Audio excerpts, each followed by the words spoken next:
ውስጤን የነካው ሰው የተናገረው ነገር ሰላትን ስትሰግድ እኮ አለ በቃ የሆነ የሚሰማ ፊሊንግ ለፈጣሪ የበታችነት አስባል።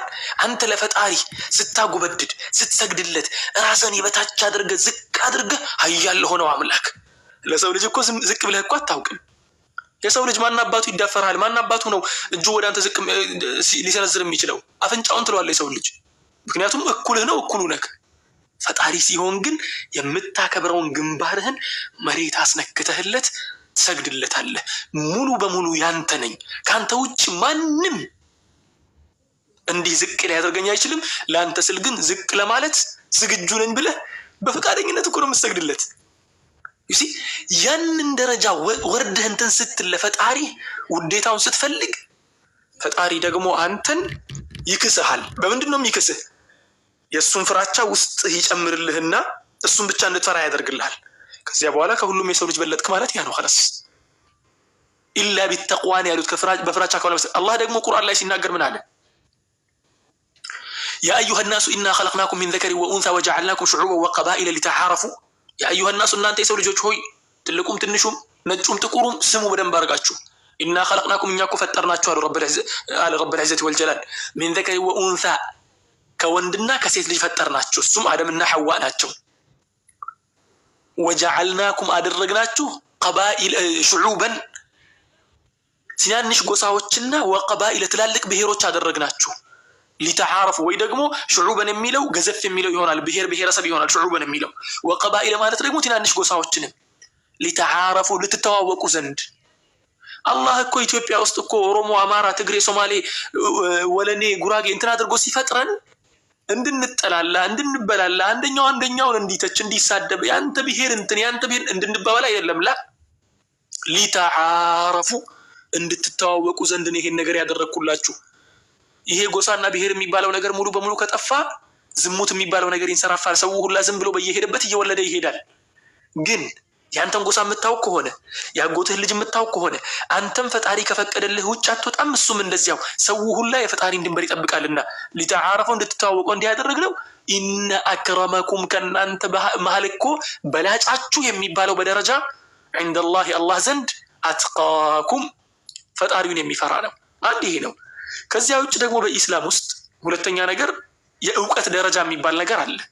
የእውቀት ደረጃ የሚባለው የምታስተምረው ነገር ላይ እውቀቱ ሊኖር ይገባል። ያ የምታስተምረውን ነገር ለምሳሌ ያክል አንተ አሁን የተናገርከው ነገር አለ። ህፃናቶች ሲያሰግዱ ሰማለሁ ብለሃል። ህፃናቶቹ ቁርአን ሸምድደው ነው አብዛኞቹ። አሁን ለምሳሌ እኔ አሁን ቁርአን ሸመድድ ህፃን አልነበርኩም፣ ትልቅ ሰው ነበርኩኝ። ተቅሪባን 14 ዓመቴ ነበር ቁርአን ሸምድጄ ሲጨርስ ማለት ነው። በ14 ዓመቴ ነበር ማሰገድ የጀመርኩት። አልሐምዱሊላህ ረቢል ዓለሚን ለ9 ዓመታት ተላላቆቼን ሳሰግድ ነበር። ሊላሂ አልሐምዱ ወልሚና 9 ዓመታት ሳሰግድ ነበር።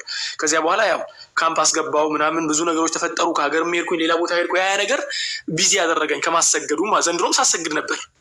ዘንድሮ ሳሰግድ ከኋላዬ ፕሮፌሰሮች ነበሩ፣ ዶክተሮች ነበሩ። የዛሬ 9 ዓመትም ሳሰግድ እኮ የዛሬ 10 ዓመት ሳሰግድ በነበረበት ሰዓት ዶክተሮች ከኋላዬ ነበሩ እኮ። ልጁ እኮ ህፃን ነው ገና 10 ዓመቱ ለምሳሌ ያክል 8 ዓመቱ እኮ ነው። እንዲሁም እኮ ከሰሃቦች መካከል እኮ አንደኛው የነብዩ ሰለላሁ ዐለይሂ ወሰለም ባልደረባ የነበሩት ገና 7 ዓመቱ ነበር ይባላል። 7-8 ዓመቱ ነበር ይባላል። እና ልብሱን እንኳን በቅጡ በደንብ አድርጎ መልበስ የማይችል ህፃን ልጅ ነበር። ቁርአንም በደንብ ሸምድዶ ነበር እና እንዲያሰግድ ታዞ ለማሰገድ ይገባል። ሰላቱ ያው በቁርአን የሚሰገድ ስለሆነ፣ ምክንያቱም ነብዩ ሰለላሁ ዐለይሂ ወሰለም ሐዲታቸው ላይ ሲናገሩ አላ ፈሊኡሙኩም አቅረኡኩም ሊኪታቢላህ ነው ያሉት።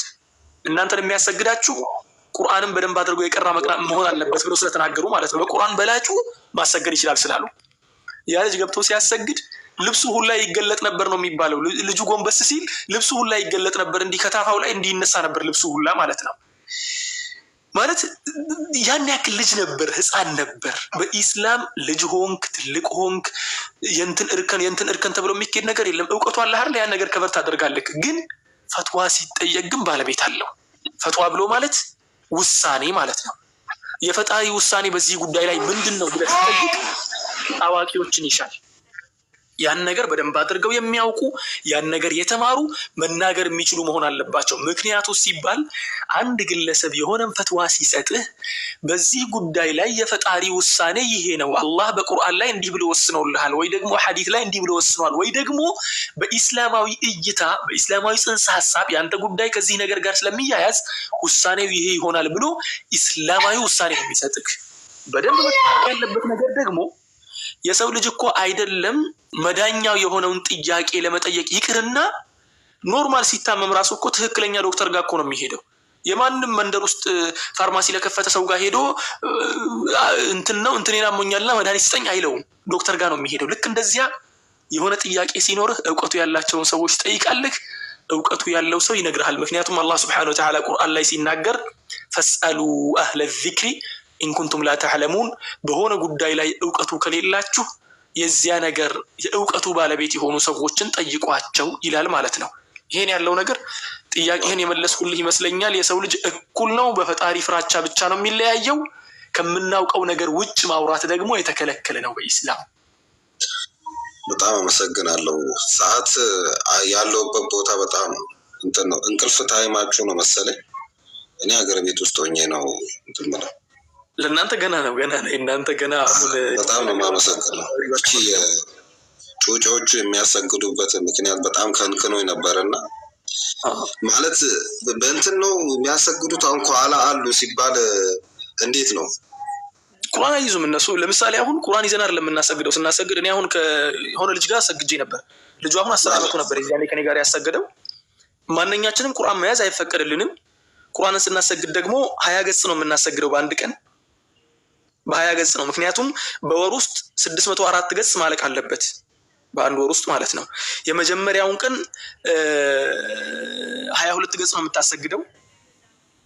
ከዚያ በኋላ ያሉትን ቀናቶች በአጠቃላይ 20 ገጾችን ነው የምታሰግደው። የመጨረሻ ቀናት ላይ ሲመጣ አሽሩል አዋኺር ሲመጣ ደግሞ 10ሩን ምሽት ወይ ደግሞ 9ኙን ምሽት፣ ያ ምክንያቱም 9ም 10ም ሊሆን ስለሚችል ማለት ነው። አንድ ጁዝ ተራዊህና ተሐጁድ የሚባል ነገር አለ። በሱ ውስጥ ኮምፐንሴት የሚደረግ ነገር አለ። ብቻ ምን ልልህ ፈልጌ ነው፣ ቁርአን ይዘው አይደለም የሚያሰግዱት ከልባቸው ማለት ከአእምሯቸው ነው የሚያሰግዱት እንጂ በቁርአን አይደለም። ከኋላቸው ግን የሚሳሳቱ የሚመለሳቸው ላይ ይዘው ነው ማለት ነው። የሚነበብ ሳይዙ ነው ማለት ነው። እንደዛ በቪዲዮ ገብተህ ማየት ትችላለህ። ቁርአን የሚያሰግዱ ልጆችን ተራዊህ የሚያሰግዱትን አሁን ለምሳሌ ሚኒሶታ ላይ የኢትዮጵያ ኮሚኒቲ ነው። ኮሚኒቲው ራሱ ሚኒሶታ ላይ ኢትዮጵያዊ ልጅ ነው። ልጁ ሲያሰግድ ነበር ዘንድሮ። አሁን 10 ዓመትም አይሞላውም ልጁ 7 ዓመት ቢሆነው ነው 7-8 ዓመት ቢሆነው ነው በዛ ከተባለ ሚኒሶታ ላይ ያሰግድ ነበር። በሙሉ ጁዝ ነበር ያሰገደው ማለትም 20 ገጽ ማለት ነው። ሲያሰግድ ነበር። በእጁ ምንም ነገር አልያዘም። ካሜራው ፊት ለፊት ነው የተቀመጠው። ታየዋለህ። ማይኩም አፉ ላይ እንትን ገጥሞ ማለት ነው። ስለዚህ ያን ያለው ነገር በልባቸው ስለያዙ ቁርአኑን በልባቸው የያዙትን ነገር መቅራት ነው። ደግሞ አይከብድም። በነገራችን ላይ ወላሂ አይከብድም። ስላየሁት ለመሸምደድ 1 ዓመት ተኩል ነው የፈጀብኝ። አልሐምዱሊላህ ረቢል ዓለሚን። ከዚያ በኋላ 1 ዓመት ደግሞ ሙራጃዓ የሚባል ነገር አለ፣ መድገም ማለት ነው። ትደጋግማለህ በደንብ አድርገህ ቁርአኑ በደንብ እንዲገባ። ከዚያ ውጭ ደግሞ እኔና ነብዩ ሰለላሁ ዐለይሂ ወሰለም እስቲ አንድ የሚገርም ነገር ደግሞ ልንገርክ በቁርአን ጉዳይ ላይ ማለት ነው። እኔና ነብዩ መካከል 30 ሰው ብቻ ነው ያለው። ገብቶሃል ያልኩህ ነገር?